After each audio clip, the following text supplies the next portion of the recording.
সর্বনাশ। দেশবাসী সাবধান হন, বাংলাদেশের ড্রোন এবং মিসাইল হামলা হচ্ছে। ইরান, যুক্তরাষ্ট্র, ইসরায়েল সবাই মিলেমিশে বাংলাদেশে আক্রমণ করেছে। বাংলাদেশে বিশাল আকারে হামলা হচ্ছে ভাই। ভাই বাঁচার কোনো লাইন নেই। যেরকম মিসাইল হামলা, সেরকম ড্রোন হামলা, বিমান হামলা সব একসাথে হচ্ছে ভাই। আবার শুনতেছি সাথে যোগ দিচ্ছে দক্ষিণ কোরিয়া, উত্তর Korea, Japan, German, France, London সব।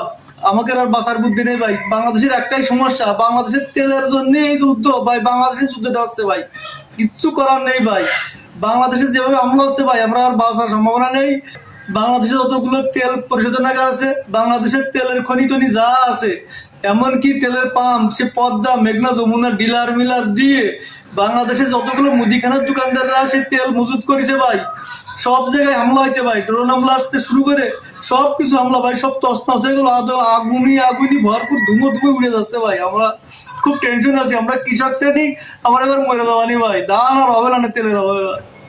ডাক্তার ভাই, হ্যাঁ আপনি এরকম ভুয়া তথ্য ছড়াই বেড়াচ্ছেন কেন? দূর মেয়ে, আমি মিথ্যা কথা করছি? হ্যাঁ, ওরে বাংলাদেশে যদি যুদ্ধ না হবে আর বাংলাদেশের পরে যদি হামলা না হবে, ক্ষেপণাস্ত্র না মারবে বাংলাদেশের তেল পরিশোধনাগারে, বাংলাদেশের পাম্পগুলো, বাংলাদেশের মুদিখানা, যেসব মুদিখানা দোকানদাররা তেল মজুত করেছে সেই দোকানগুলো যদি হামলাই না হবে, এই সরকার কাছে যে হাজার হাজার ব্যারেল তেল আমাদের দেশে প্রত্যেকদিন আসতেছে, আমদানি হচ্ছে, তাহলে তেলগুলো যাচ্ছে কোন জায়গা?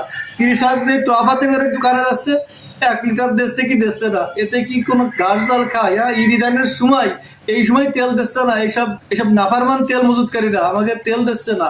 ধান শেষ হয়ে যাচ্ছে, মনে হচ্ছে এরা ধান খায় না, এরা অন্য কিছু খাইয়ে বাঁচে, হাওয়া খাইয়ে বাঁচে এইসব দোকানদাররা, এইসব সিন্ডিকেটদারীরা। কিন্তু তেল তাই ছাড়তেছে না, মোটরসাইকেল চালানো যাচ্ছে না পেট্রোলের অভাবে, ডিজেলের অভাবে, ক্ষেত খামার বন্ধ।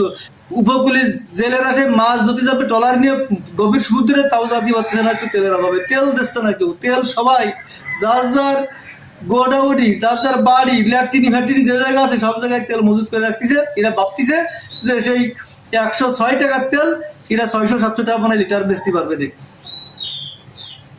এইসব কথা তো আমি এগের জন্যই ক্ষতি হচ্ছে ভাই। খালি তো করছি না, সে যুদ্ধ হচ্ছে কোন জায়গা, আমাদের যথেষ্ট পরিমাণ তেলের মজুদ আছে, তেল আসতেছে, তেলের কোনো সমস্যা নেই, সরকারের দাম বাড়ায়নি, কিন্তু এরা কৃত্রিম সংকট করে বসে রয়েছে।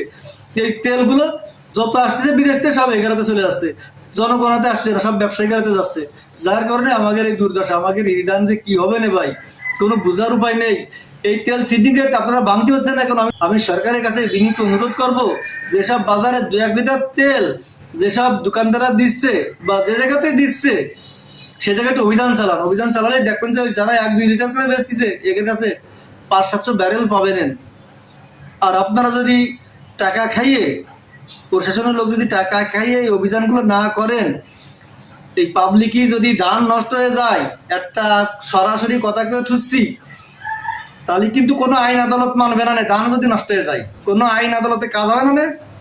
একেবারে ওরা ঠিকই গোডাউন চিনে রাখিছে, ঠিক ওরা গোডাউন চেনবে না, চিনে দেওয়া লাগবে না, আপনাকেও লাগবে না। তো তেল মেল সব আসলে কি যে কি হবে না, সেটা কিন্তু আর এই জনগণের দোষ দিতে পারবেন না।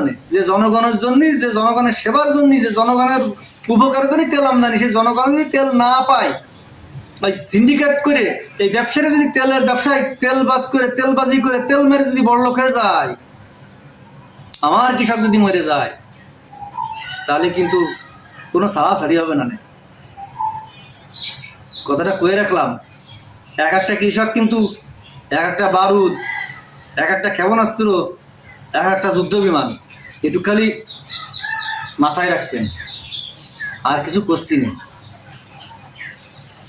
আর হ্যাঁ, আমাদের গঙ্গারামপুর ইউনিয়নে যেসব তেল ব্যবসায়ী আপনারা তেল মজুত করে রাখছেন, তেল ছাড়তেছেন না, আপনাদের কিন্তু খবর আছে, মনে রাখবেন।